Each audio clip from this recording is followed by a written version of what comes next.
혹시 계약서 쓸 때 그 깨알 같은 글씨들 꼼꼼하게 다 읽어보세요. 솔직히 대부분은 그냥 쓱 보고 서명하잖아요. 근데 바로 그 작은 문구 하나가 나중에 엄청난 골칫거리가 될 수 있습니다.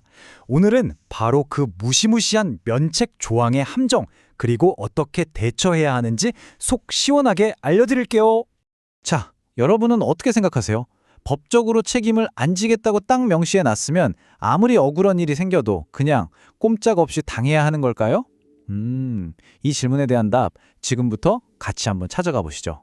자, 이 문제를 좀 더 쉽게 이해하기 위해서 한 사람의 이야기를 따라가 볼까 해요.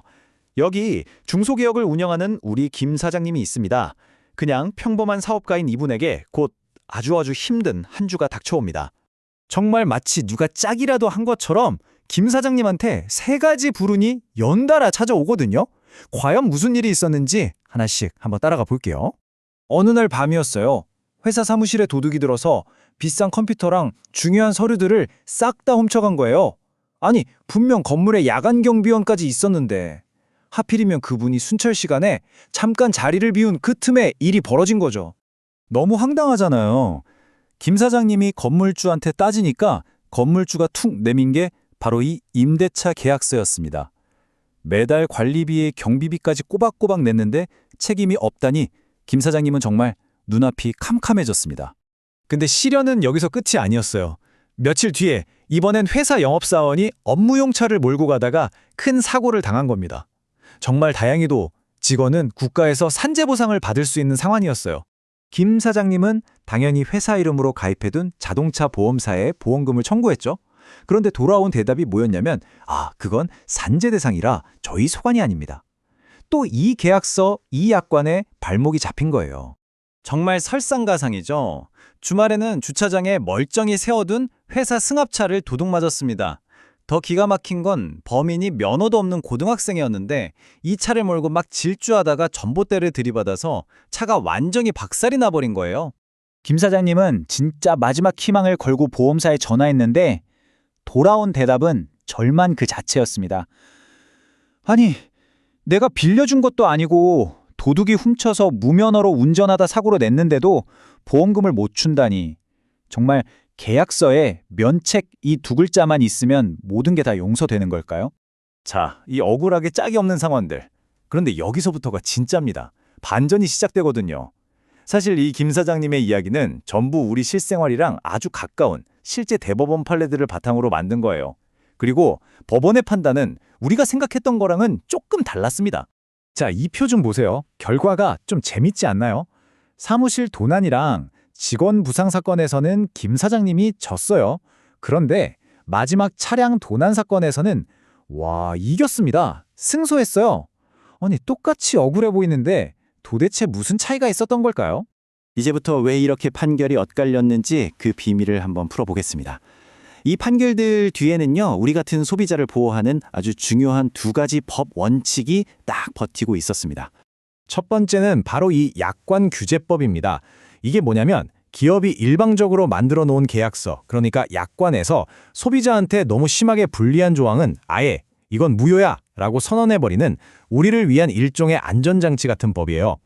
특히 사업자가 일부러 잘못하거나 아주 큰 잘못을 저지른 것까지 책임 안 져 하는 조항은 절대 용납하지 않습니다.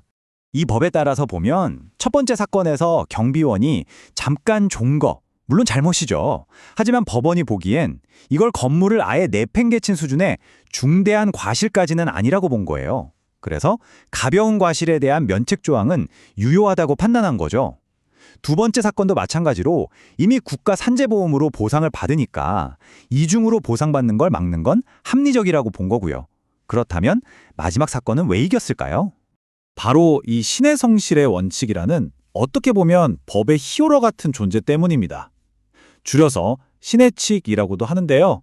쉽게 말해서 사람들끼리 계약했으면 서로 믿음을 저버리지 말고 상식적으로 행동해야지 하는 법의 기본 정신이에요. 법원이 바로 이 원칙으로 억울한 결과를 막는 마법을 부린 겁니다.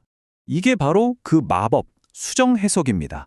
보험 약관 글자 그대로만 보면 모든 무면허 운전은 보상 안 해준다고 돼 있었잖아요?